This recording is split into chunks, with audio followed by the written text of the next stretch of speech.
পৃথিবী থাকার জায়গা নয়।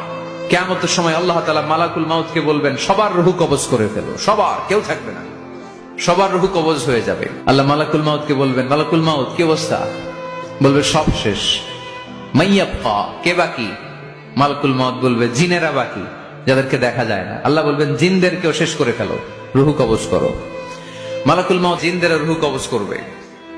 আল্লাহ এবার জিজ্ঞেস করবে, ইয়া মালাকাল মাউত আখবিরনি মাইয়াবকা, এবার বলো আর কে বাকি?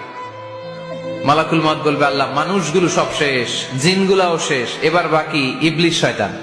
কে বাকি? ইবলিসরেও শেষ করো, ইবলিসও শেষ। আল্লাহ আবার জিজ্ঞেস করবেন, ইয়া মালাকাল মাউতি মাইয়াবকা, আর কে বেঁচে আছে বলো?